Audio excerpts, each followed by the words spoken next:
Olá, pessoal. Hoje a gente está aqui com o Falcone, um bate-papo sobre o livro Evolução em Dois Mundos. A gente vai fazer uma recapitulação do livro, hoje que é dia 15 de dezembro de 2024, e a gente vai começar então com a primeira parte do livro. A gente vai falar um pouquinho sobre os primeiros conceitos que André Luiz traz para nós, que é o plasma divino. Muito bem. Estamos aí. O tempo está justo, as perguntas são muitas, o conteúdo é denso, mas vamos trabalhar. É uma alegria muito grande estar com vocês novamente. Primeira pergunta. Então vamos lá. O que é o plasma, Falcone? Plasma divino e como ele está relacionado à criação universal e à evolução? Plasma divino, conforme está no livro, é a substância primordial, é o FCU, fluido cósmico universal, que permeia todo o universo, sendo o quê? A emanação do pensamento do Criador. Pensamento do Criador, entre aspas, que a pessoa pode perguntar assim: Deus pensa? Não, não pensa, não. Deus não pensa. Você é o resultado do pensamento disso. Ele é o fluido cósmico universal, é uma força vital presente em todos os processos da criação. E isso pode ser caracterizado como energia vital criadora, fonte de manifestação, substância primordial, inteligência divina. É um impulso que faz aquilo que a ciência chama de Big Bang, que é a expansão do evolutivo, é a realização da perfeição divina no universo. Muito bem. E qual que é o papel da vontade e do pensamento nessa cocriação? Quando a gente coloca que o plano maior, ou seja, que a espiritualidade superior, ela está envolvida nesse processo de cocriação. O processo divino, dentro do que a gente consegue interpretar, é um trabalho feito em degraus, tanto que na Constituição hebraica antiga tem os degraus da escada de Jacó. Quem está no degrau de cima ajuda quem está no degrau de baixo. Vamos pegar uma nação organizada, vamos pegar uma colônia regeneração, uma colônia espiritual, nosso lar, regeneração, novos horizontes. Tem o governador e o vice-governador. Muito bem. Eles trabalham com 6 ministérios. Cada ministério tem 12 ministros. Cada ministro tem uma equipe de trabalhadores até chegar no Fabrício, no Falcone e em você que está assistindo, que é trabalhador da FEAC ou frequentador desse grupo de estudos. Então, a vontade do pensamento na cocriação é feito nessa escada descendente. Aquele que tem uma condição mais divinal ajuda os que estão na condição angelical. Os que estão na condição angelical ajudam os que estão na condição humana. Os humanos, diz Jesus, que Deus socorre o homem através do próprio homem. Fazemos parte dessa cadeia. Cada um de acordo com o seu desenvolvimento, com o seu estudo espiritual, com o seu autocontrole, com a sua conexão com a natureza. E nós também temos, né, essa capacidade da cocriação, né, como O homem ajudando o próprio homem, ajudando a natureza ou destruindo a natureza. perfeitamente. Falando um pouquinho da nossa galáxia, qual que é a relação entre a evolução espiritual e a organização das galáxias? Nós vamos ver o seguinte: é o estudo daquilo que o taoísmo fala do macrocosmo e do microcosmo, e todas as escolas iniciáticas de antigamente. Eu sou um microcosmo em relação à humanidade do planeta Terra.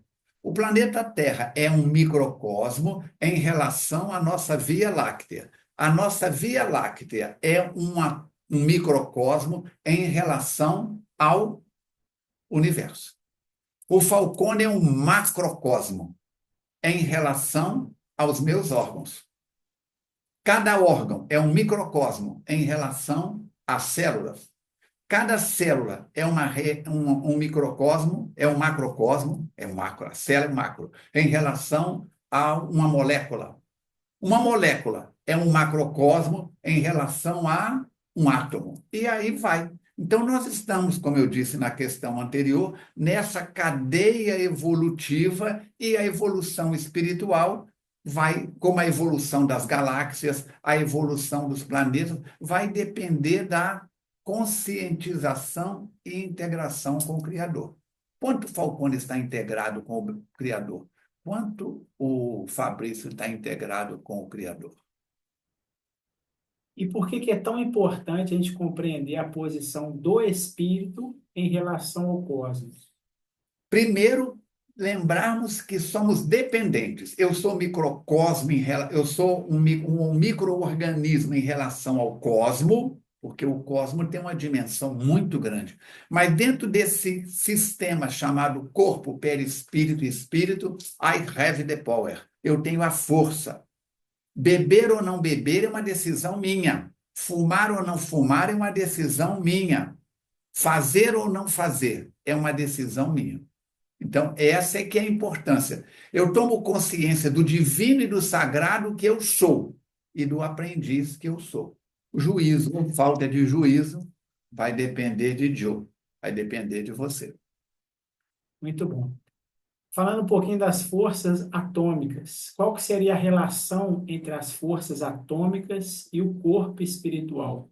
É uma relação da própria natureza, da constituição, porque para o nosso mundo, os tijolos que constroem tudo que nós vemos são os átomos. O corpo humano, por exemplo, é constituído de mais ou menos 70% de água, mais ou menos 29% de sais e minerais e 1% de matéria desconhecida. Tem 1% de coisa aqui que a ciência não consegue entrar ainda. Então, as forças atômicas e o corpo espiritual estão interconectados, refletindo a nossa unidade fundamental com o universo. A energia espiritual, o corpo espiritual é composto de quê? Por energia espiritual, que é a base das forças atômicas, resultado de vibrações. As forças atômicas vibram tom, em constante movimento com o corpo espiritual, influenciando a sua evolução.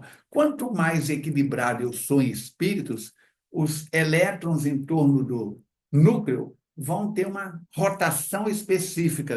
E o spin, que é a rotação de cada elétron em torno do próprio eixo, vão estar todos afinados ou alguns desafinados, rodando ao contrário. Está tudo interligado. O Hermes Trismegisto já dizia: tudo que está em cima é igual a tudo que está embaixo. Tudo que está no macrocosmo é igual a tudo que está no microcosmo. Por isso Jesus diz: vós sois Deus. deuses. Bom, e pensando no corpo espiritual, o que que é esse corpo espiritual e qual a sua função na vida do espírito? O corpo espiritual é o veículo através do qual o espírito se expressa e interage com o universo.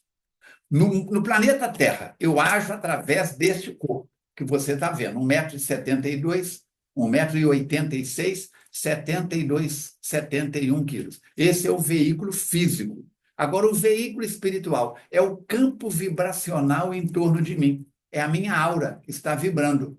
E ela vai interagir com o universo. Numa escala de 1 a 10. Se eu estiver no nível 3, eu estou em contato com todas as mentes encarnadas e desencarnadas nível 3. Se eu subir a minha energia para 5, eu já mudei a minha vibração. Começa a falar palavrão, fofoca, maledicência, pornografia, baixei o nível novamente. De 8 para cima é Francisco de Assis. É Paulo de Tarso. É a turma do alto escalão que nós conhecemos. Próxima pergunta. Bom, por que que o corpo espiritual é considerado intermediário entre o espírito e o corpo físico? Aí, esse corpo espiritual que está se refletindo, então, seria o perispírito? Sim, perfeito. Ah, então tá. Tem duas observações. Ele é importante porque ele é a forma da forma. Eu penso coisas boas e se impregna ou impregna meu campo espiritual, que é o perispírito. Agora, fazendo o mergulho. Eu falei antes corpo, a expansão desse corpo. Agora mergulhando. É isso que vai ser a forma da forma. Meu corpo vai ter as matrizes que eu trago das últimas 50, 80, 100 reencarnações. Eu tenho dois tipos de hereditariedade. Meu pai é negro que nem o Pelé. Minha mãe é loura que nem uma holandesa. Os cromossomos vão se unir e meu corpo vai ter características da raça negra e da raça ariana. Não, minha mãe é chinesa. Meu pai é um índio pele vermelha. Hereditariedade genética. Mas eu, espírito, tenho a herança de todo esse passado, que por isso que isso vai ficar. Onde que estão esses arquivos? No perispírito. E a gente pode falar também que isso traz tanto da questão biológica, igual o André Luiz traz da evolução em dois mundos, quanto também Tendências. das tendências e experiências que a gente vai trazendo, né? Muito bom. Retrato do corpo mental. Como que o corpo mental ele influencia na formação do corpo físico? O corpo físico é o resultado do corpo mental. Se eu trago das últimas reencarnações um equilíbrio na minha estrutura psíquica, espiritual, o corpo físico vai trazer essas matrizes. Se eu trago uma perturbação, isso pode refletir em anomalias anatômicas, psíquicas, psicológicas. É uma orquestra. Não adianta os cromossomos do pai e da mãe estarem legais.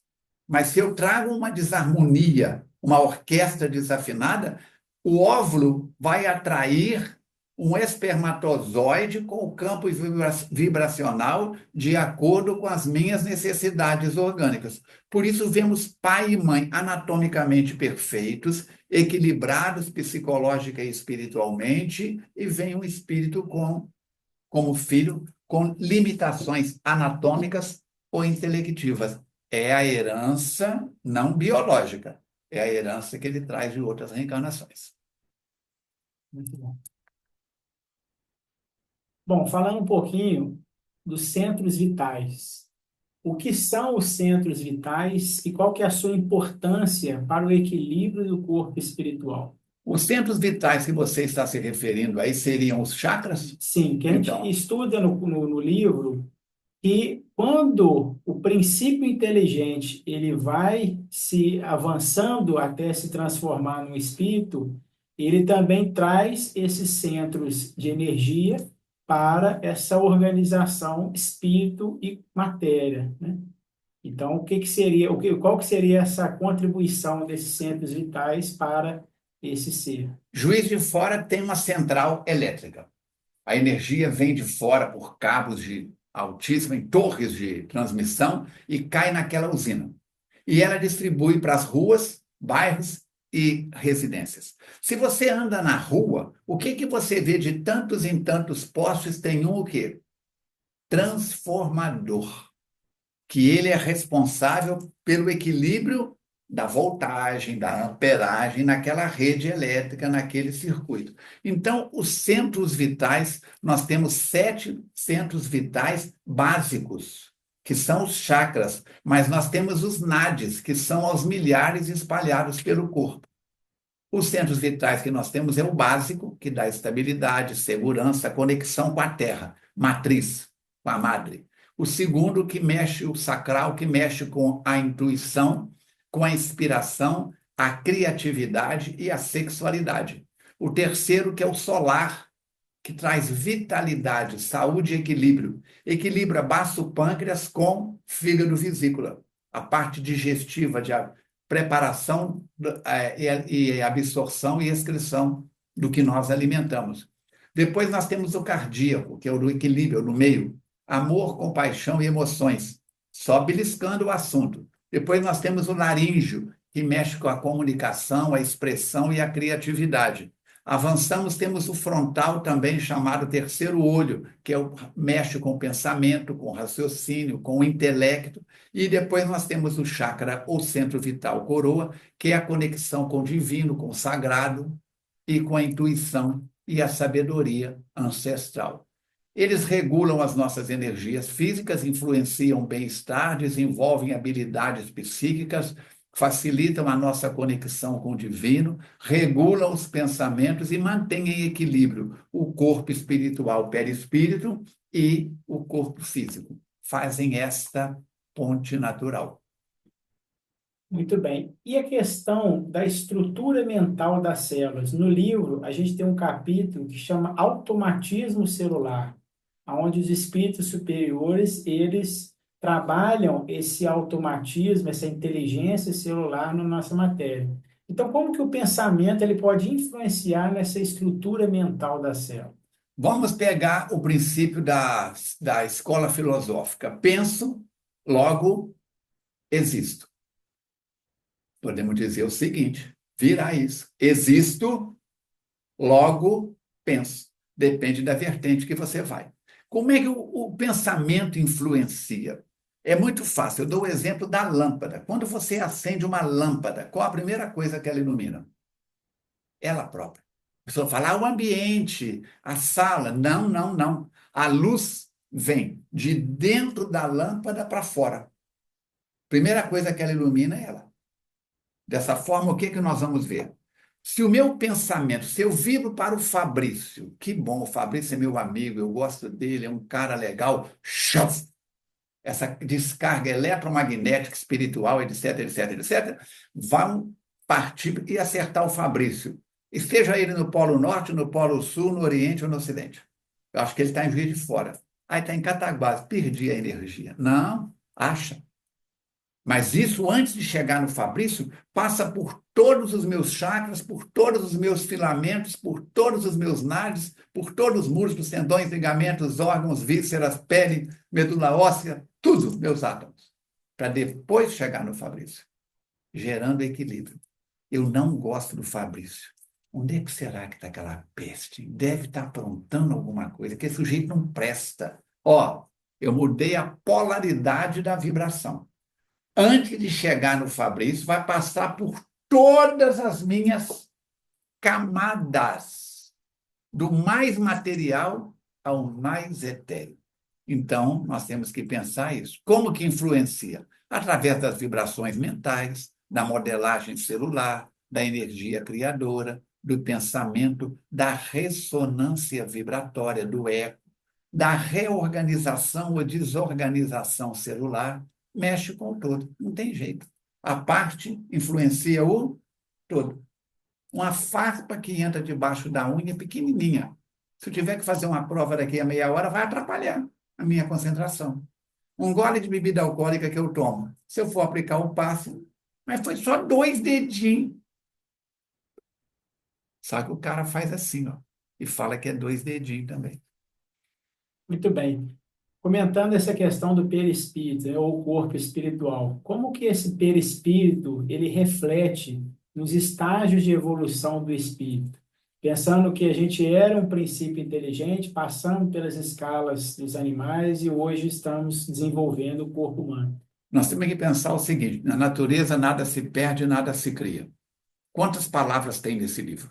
Incontáveis. Livro dos Espíritos. Você vai avançar. Ele tem uma metodologia didática que vai ampliando os horizontes da sua mente. Na proporção em que eu vou reencarnando, eu vou escrevendo a minha autobiografia. Eu vou escrevendo o meu histórico. Então, o corpo espiritual, esse perispírito, é a nossa biblioteca, é o nosso registro acástico. Você tem formação superior. Você fez o estudo fundamental, você fez o segundo grau, você fez o universitário, pode ou não ter mestrado, doutorado, pós-graduação. Tudo que você estudou está armazenado na sua memória cerebral e na perispiritual. Mas na última reencarnação você tocou violino. E nessa você nem aproximou de instrumento musical. Isso está guardado lá. Pode, daqui a 100, 200, 500 anos, precisar ou ser ecológico, os amigos espirituais despertarem essa memória sua de violino de 500 anos atrás. Nós temos que pensar nisso. Então, o corpo espiritual, ele reflete os estágios da evolução do espírito, atua numa forma, entre aspas, automática, mas com essa bagagem Você lembra, de repente, se eu pedir para você uma conta básica, um exercício básico de matemática, que a Alice e o seu filho, de 12 anos, sabem a resposta, você vai ter que parar para pensar mais com menos. Como é que é o negócio aqui? Eu esqueci, Falcone. Tu é burro, hein? Não! Você sabe, mas você esqueceu. Você desconectou daquilo, já não tem utilidade para você mais. Para eu inserir uma agulha de acupuntura, eu costumo dizer que eu enxergo mais o ponto com a ponta do dedo do que com o olho, anatomicamente. Eu passo a mão e tum, eu sei o caminho do meridiano certinho. Você, quando manipula uma articulação, você não tem que ficar olhando para a articulação. Você olha para cá e tum, faz o movimento. O violinista, ele não fica olhando para o arco, o dedo já cai no lugar certo. Então, são essas interações que vão crescer de acordo com a evolução do espírito, num sentido ou no outro.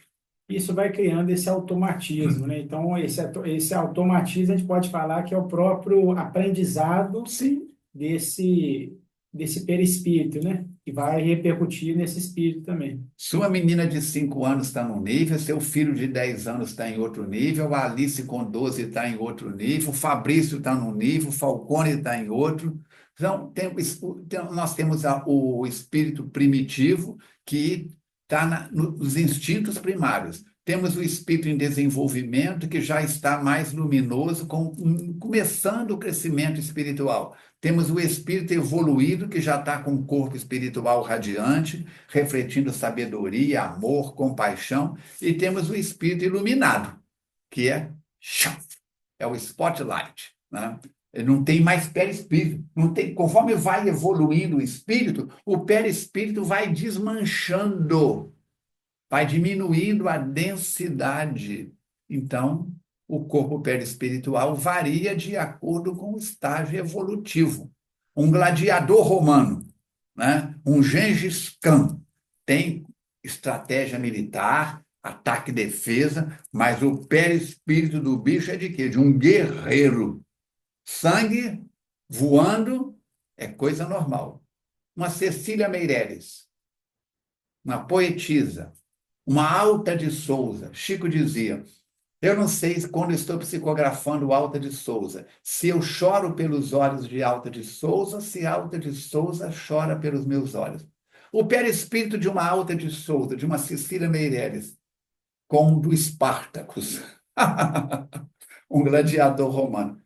É a mesma coisa, como diz o Matuto? Não, é totalmente diferente. E a questão do sexo, Falcone, como que o sexo está relacionado com essa evolução do espírito? Allan Kardec pergunta: os espíritos têm sexo? Sim, mas não como entendeis, porque sexo para nós é coito, é órgão masculino com órgão feminino em fricção para gerar uma onda de prazer. Da mesma forma que quando está frio, você faz isso que está aqui, ativa a circulação e aquece o seu corpo, o ato sexual, o objetivo é a reprodução, mas se não tivesse o prazer, eu não quero ter filho, não teria objetivo nisso. Então, nós vamos ver que o sexo é uma energia criadora, expressão da energia divina. Agora, como nós usamos o sexo é que é diferente. Na introdução do livro Vida e Sexo, Emmanuel vai dizer: o sexo é para a vida, mas a vida não é para o sexo. Tem pessoas que não conseguem comer sem carne, tem pessoas que não conseguem se sentir bem se não comer frutas. Tem pessoas que não conseguem viver sem sexo. E tem pessoas que, quando o corpo, as energias, os hormônios já estão em queda, começam a fazer loucuras para tentar manter uma vitalidade que a faixa etária ou que o organismo já não consegue mais. Aí vira o sexo perturbação. A gente pode pensar até na questão do núcleo familiar também como uma forma de evolução do espírito, né? Então, o sexo, ele criou também esses laços familiares, esse núcleo também que auxilia o espírito no seu progresso através de sentimentos e pensamentos. Perfeitamente. Pensando na questão da hereditariedade, qual que seria o papel do corpo espiritual na hereditariedade física e espiritual? Acabamos de falar. O espírito é aproximado do corpo da mãe e envolve a mãe, principalmente o aparelho reprodutor, o ovário, com seu campo magnético, trazendo nele as matrizes dos acertos e desacertos. Ele polariza, então, o óvulo. Deu para entender? O óvulo escapa do ovário, cai na trompa de Falópio. O casal tem o relacionamento sexual. Na ejaculação, milhares, milhões de espermatozoides são lançados no aparelho reprodutor feminino. Antigamente acreditava-se que o que corria o atleta da maratona é o que chegava na frente que ganhava. Hoje não. Já se tem imagens de laboratório mostrando que o óvulo está cercado por um incontável número de espermatozoides, mas ele só abre caminho para aquele que está com a polaridade dos cromossomos masculinos que, unidos aos cromossomos femininos, vai gerar necessidade anatômica, psicológica, emocional do espírito que está reencarnando. Então, qual que é o papel do corpo espiritual? É utilizar a bagagem, a biblioteca, a ação e reação que movimentamos ontem para gerar vida hoje. Para ter essa conexão Essa é a perfeita, né? conexão perfeita. Muito bom. Vamos lá? Bom, Avançando. Também faz cada pergunta que até Deus me vida. Jesus então toma vamos lá. conta. Como que as experiências desse espírito podem influenciar, então, os padrões hereditários? Beethoven é a primeira ligação desse espírito com a música? De jeito nenhum. Pelé é a primeira ligação desse espírito com o esporte? De jeito nenhum. Então, as influências do espírito são as influências passadas, traumas, emoções positivas ou negativas, escolhas. Esses pensamentos vão trazer vibrações mentais que afetam a hereditariedade, que moldam o corpo espiritual. E tem ação da lei, e tem a ação da lei de ação e reação. Allan Kardec não usa a palavra karma dos indianos, porque isso cria determinismo. Mas as ações passadas geram consequências presentes e as ações presentes geram relações futuras. Evangelho segundo o Espiritismo, capítulo 5, das aflições, item 4 e 5, causas anteriores, 6 a 10, causas, item 4 e 5, causas atuais, item 6 a 10, causas anteriores. Está tudo explicado lá direitinho, sem problema. Muito bom. Vamos para a parte mais física do corpo, né? Por que que o equilíbrio metabólico ele é fundamental para o progresso do espírito? Qual que seria essa relação do sistema físico também para esse progresso espiritual, né? Alguém que faça uma refeição pesada, né? Como uma feijoada, uma bacalhoada, coma uma alimentação pesada, e vai fazer uma prova, interfere na qualidade da prova? Sim. Interfere. Alguém que come uma alimentação mais leve, mais suave, e vai fazer uma prova, um exame, não vai melhorar a memória dele, não vai trazer à tona coisa que ele não estudou, irresponsável, mas vai facilitar a ligação de um neurônio com o outro. Então, as razões espirituais, mais harmonia corporal, mais saúde holística, mais pureza de energia, de pensamentos, uma consciência mais clara, um controle emocional. Em sentido contrário, se nós pegarmos o desequilíbrio, vai trazer doenças físicas e emocionais, conflitos internos, dificuldades espirituais, regressão espiritual a comportamentos que já poderia ter avançado. Como melhorar isso? Oração, equilíbrio, leitura, passe, água fluidificada, reeducação espiritual emocional. Excelente. A gente tem um capítulo no livro que fala sobre a evolução e o cérebro.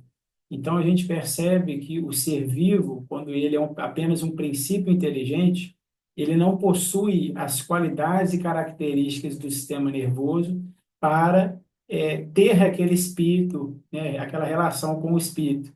Então, qual que é a relação entre o cérebro físico e o corpo espiritual? Nós vamos observar que é uma interconexão. O cérebro físico é um instrumento do corpo espiritual, mas ele sofre as consequências do que eu como, do que eu falo, do que eu faço. Então, ele está no meio do caminho. É um vínculo energético. O corpo espiritual influencia o cérebro através das energias vibratórias do meu pensamento. E é um elemento de comunicação. O cérebro recebe e processa informações do corpo espiritual. De repente, eu busco a resposta de uma pergunta. E quando eu me concentro, eu acesso uma memória arquivada e eu posso buscar uma memória que está no perispírito, se eu tiver uma reeducação. Por que que nós não lembramos dos sonhos? Porque vivemos numa vibração tão intensa, televisão, telefone, celular, mil coisas, mil compromissos, que não conseguimos fazer a viagem para dentro. Emmanuel explica isso muito bem no livro Pensamento e Vida. Vale a pena ler. Os espíritos falam também que no livro, né, da Luiz, ele cita que os mamíferos eles não tinham desenvolvimento da pineal e do córtex frontal, e eles não conseguiam, então, desenvolver o pensamento contínuo que dá característica ao espírito.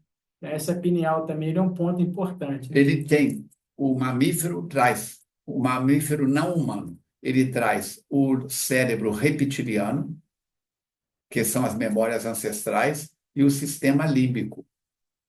Quando a tigresa lambe o filhote, quando a mãe da zebrinha tenta dar coice na leoa para poder defender coloca a vida em risco para defender a vida do filhote, ela está usando o sistema o quê? Límbico. E o ataque e defesa do reptiliano. Mas ainda não veio o neocórtex. Não veio o neocórtex. Muito bem. Como que os reflexos automáticos contribuem para a evolução do espírito? Como que o reflexo automático contribui? Nós temos que pensar o seguinte: se nós tivéssemos que lembrar de tudo ao mesmo tempo, enlouqueceríamos. Então você pode ver, eu pegar um pedaço de papel, amassar ele na mão, fazer uma bola de papel. Se eu julgar na direção do seu rosto, você vai ter o reflexo automático de quê? Fechar os olhos, tirar. Você faz sem pensar. Você faz sem pensar. Na capoeira, por exemplo, joguei capoeira há muito tempo. Tive academia de capoeira sobre mais de 100 alunos sob minha responsabilidade em Astolfo Dutra. Você começa a jogar capoeira e aqueles movimentos vão ficando no seu sistema vibracional, memória celular, etc, etc. De repente o cara te dá um golpe, você aplica uma defesa, você para e pergunta assim: como é que eu fiz isso? Um dia eu estava jogando com o mestre Borracha e ele partiu para cima de mim com um golpe que eu não conhecia. Entendeu? Aí o que acontece? Ele era imbatível. Ele era imbatível. Era o mestre que não caía. Por isso era chamado de mestre Borracha, o apelido dele. Eu joguei o homem no chão com uma rasteira inversa. Em vez de dar a rasteira numa direção, eu dei a rasteira na outra. Aí, quando ele caiu, a academia levantou. Ninguém tinha conseguido derrubar o mestre Borracha até então. E eu era muito inferior a ele, mas já era um bom capoeirista. Eu te pergunto, de onde que eu tirei aquele golpe? A partir daí, esse golpe passou a ser o meu trunfo. Quando eu dava ele, ninguém ficava em pé. Era uma rasteira. Nós colocamos o nome de rasteira inversa porque era uma rasteira ao contrário. Ninguém esperava a rasteira naquela posição. De onde é que eu tirei isso? Dos meus arquivos movimentados por quê? Pelos reflexos automáticos. Então, todos nós trazemos reflexos automáticos positivos e negativos. Tem uma cena que me assusta muito nos filmes, que até hoje, que são as cenas quando alguém pega um machado na mão e parte para cima do outro. Eu trago no meu corpo uma marca de uma machadada muito forte que me levou à desencarnação, em reencarnação recente. 3 ou 4 reencarnações para trás. Então, se você tiver com a faca na mão, eu pulo em você. Se você tiver com um revólver na mão, eu pulo em você. Se você pegar um machado, eu corro. Olha só. Só fui descobrir isso com o tempo. que é isso? Um reflexo automático de proteção. Machado, para mim, é mais perigoso do que metralhadora, um modo de dizer. Para mim, para você, não. Machado, você pula no cara com machado. Bom, vamos avançar.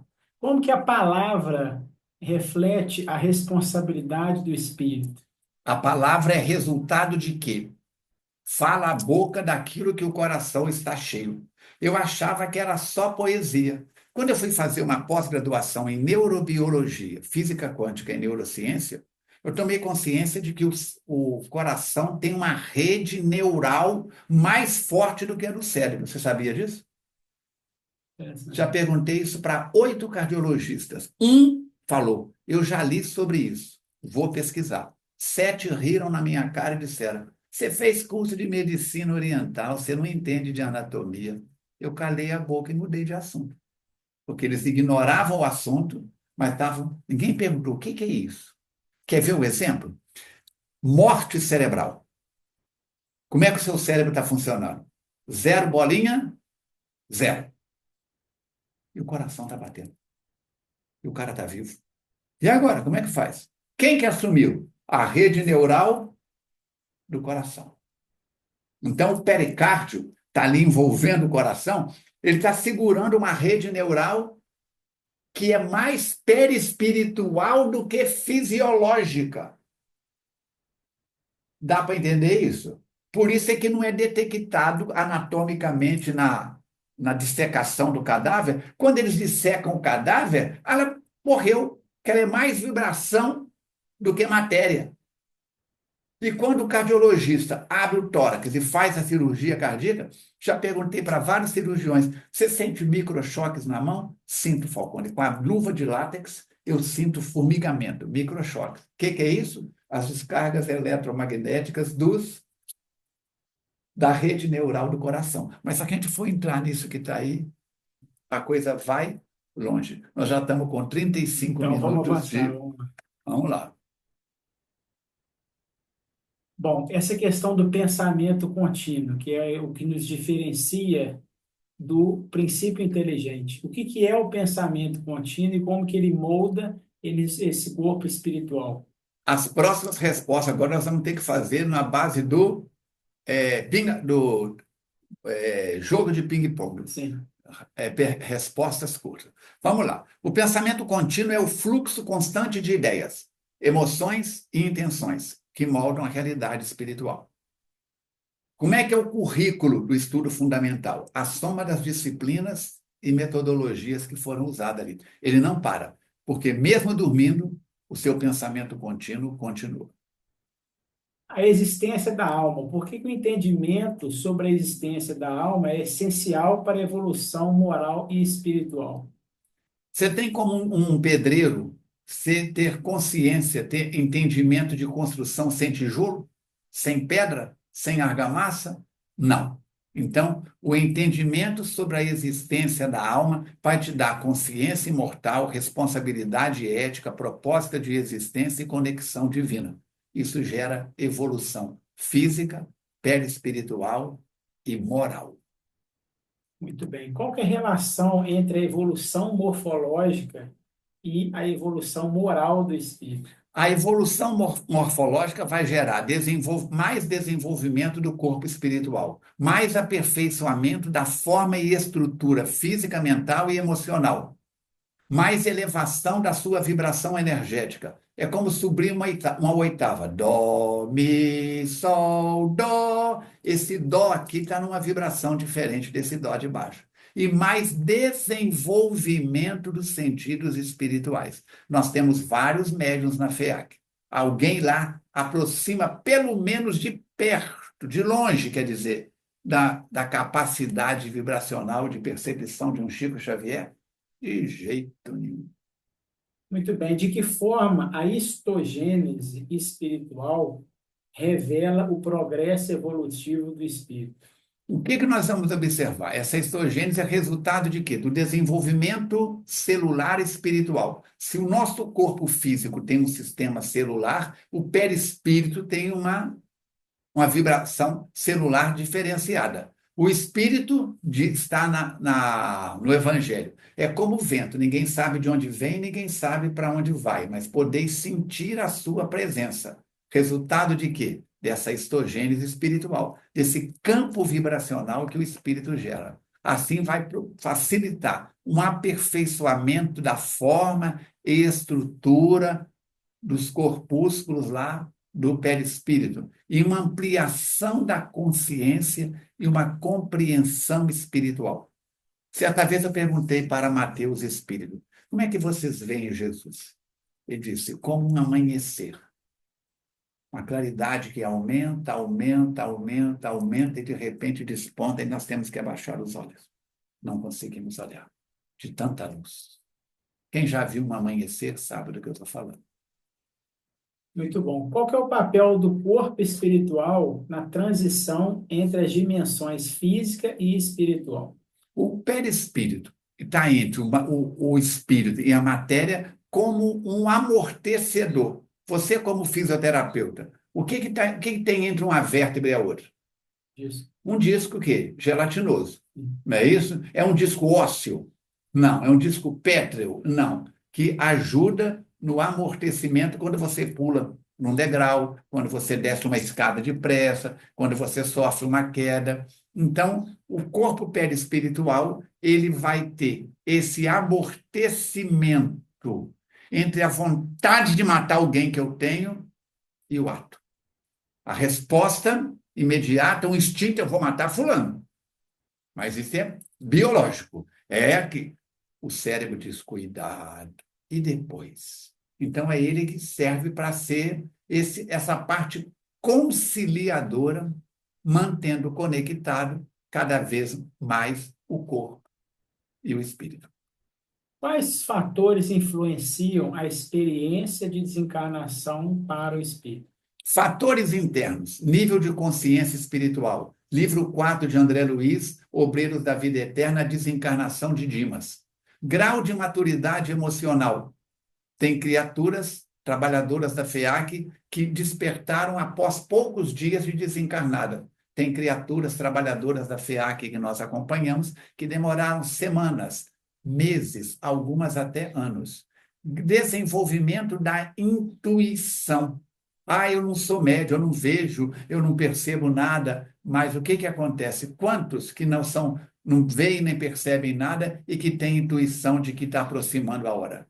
Conexão mais direta com o divino. E um abandono dos traumas, dos medos, dos apegos, nada me pertence. Eu estou aqui de passagem. Caixão não tem gaveta. É muito importante tomar essa consciência. Bom, falando dos fluidos em modo geral, o que são os fluidos e qual é a sua importância nesse contexto espiritual? O fluido é mais ou menos grosseiro, encontrado apenas nos seres orgânicos, e é responsável pela animalização da matéria nos seres vivos. Forma-se de acordo com os elementos do planeta Terra. Então, os fluidos, eu estou reencarnado na Terra. Eu, espírito, absorvo e convivo com os fluidos da vibração do planeta Terra e com os elementos minerais do planeta Terra. Se eu tiver num planeta mais evoluído do que a Terra, vai ter outra constituição. Se eu tiver num planeta mais embrutecido que a Terra, outra constituição. Por isso, Kardec fala que o fluido tem significados distintos. O fluido matéria primitiva, o fluido como campo eletromagnético, perispiritual, o fluido como energia, que é a transmissão dos fluidos através do passe, do pensamento, da oração, e o fluido matéria em estados desconhecidos, que é aqueles que estão na dimensão, que fogem à nossa percepção dos 5 sentidos e da nossa capacidade evolutiva. Então, temos que estudar fluidos, capítulo 14 da Gênese, vale a pena conferir. Como que os fluidos são manipulados pelo pensamento e pela vontade? Como é que um carro é dirigido, Fabrício? Eu estou com 70 anos, dirijo moto. O pessoal fala, você é doido, está muito velho para andar de moto. Eu estou com 70 anos e salto de paraquedas. Eu faço coisas que eu tenho domínio sobre elas. Não bebo, não uso droga, não levanto a motocicleta, não faço maluquice para ninguém ver. Então, tem uma coisa chamada prudência. Entendeu? Agora, como é que o cara que toma todas e sai de madrugada da balada e bate no poste? E o para-choque vai lá no volante do carro. Como é que fica? Então, depende do condutor, depende do espírito, depende de quem está no comando. A manipulação dos fluidos depende do pensamento, da vontade, das emoções, da intenção. Tudo isso, no mundo da doutrina espírita, a gente fala muito qual que é a intenção. Eu e você estamos conversando. De repente, na brincadeira, eu te dou um empurrão, você cai e bate com a cabeça na quina da mesa e morre. Foi uma brincadeira, um gesto de brincadeira. Eu te pergunto, é a mesma coisa de eu pegar e te dar 5 facadas? Entre uma facada e outra, eu tive tempo de refletir. Então, qual que foi a intenção ao te empurrar? Foi de levar você a óbito? Não. Qual foi a intenção de 5 facadas? Totalmente diferente. Então, temos que pensar o que que nós estamos fazendo das nossas energias. De que maneira os fluidos influenciam na nossa saúde do corpo físico e espiritual? Se o fluido está sendo utilizado de maneira nobre, vai gerar saúde no corpo físico e espiritual de qualidade. Se o pensamento é destrambelhado, eu bebo todas, eu fumo todas, eu bagunço todas, deixa eu aproveitar a mocidade, a meia-idade ou o resto de vitalidade, vai gerar ação e reação. Terceira lei de Newton, que nós já falamos anteriormente. A gente estuda também um capítulo falando sobre a simbiose espiritual, né? Sim, Vários princípios inteligentes interagem, alguns de uma forma onde altera a biologia do outro e outros se ajudam mutuamente, né? Então, falar um pouquinho dessa simbiose espiritual nesse progresso. primeiro nós temos que ir no dicionário, chamado pai dos burros, que eu falo que é pai dos inteligentes. O que é simbiose? A associação entre duas espécies que podem ser da mesma família ou não, né, que resulta em vantagens mútuas. Um ajuda o outro, um sustenta o outro, um alimenta o outro. Eu bebo, você desencarnado bebe por mim, você me dá seus fluidos, eu dou o álcool para você e a gente cria uma simbiose. Associação de 2 ou mais seres que, embora sejam de diferentes espécies, vivem conjuntamente. A orquídea na árvore, ela retém a bromélia, ela retém água e acaba trazendo benefício para a árvore. Então, é uma união harmônica entre 2 ou mais espíritos, promovendo crescimento espiritual mútuo ou dependência mútua para fins inconvenientes. Temos, É, então, isso aí, os 2 aspectos. sim, a gente lembra que a gente tem esse mutualismo, né? E também a gente tem a questão do vampirismo, né? A gente tem também É uma simbiose. exatamente, tem efeito negativo disso, né? Emmanuel consigo, uma simbiose de luz. Eu sou dependente alcoólico, eu bebo no copo e tem gente bebendo em mim. Uma simbiose destrutiva. Vampirismo. Todos 2 são simbiose. Muito bem. E como que evitar essas simbioses espirituais prejudiciais? Sabendo mais quem sou eu, de onde vim, por que e para que eu estou aqui, para onde eu irei depois que esse corpo fenecer. Práticas espirituais, oração, meditação, estudo espiritual, desenvolver virtudes, equilibrar mais as minhas emoções, independência espiritual. Eu não dependo do padre, do pastor, do orador espírita, eu dependo, acima de tudo, do meu potencial. Tudo de fora pode me ajudar, mas eu sou autossuficiente.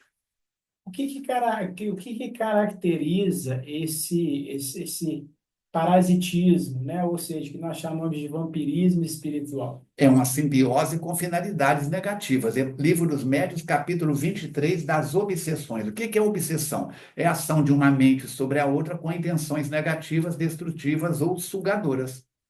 Então, o que nós podemos observar? As características do vampirismo espiritual: dependência emocional intensa, manipulação, controle, drenagem de energia, exploração, uso de obsessão, falta de empatia, de respeito, tudo isso vai estar presente nesses processos.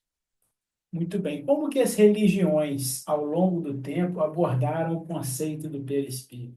Todas as religiões, de alguma forma, falam sobre isso. O hinduísmo concebe o corpo espiritual como Sukshma, ou Sarira, que é um veículo para a alma. O budismo descreve o corpo espiritual como Manomaya Kosha.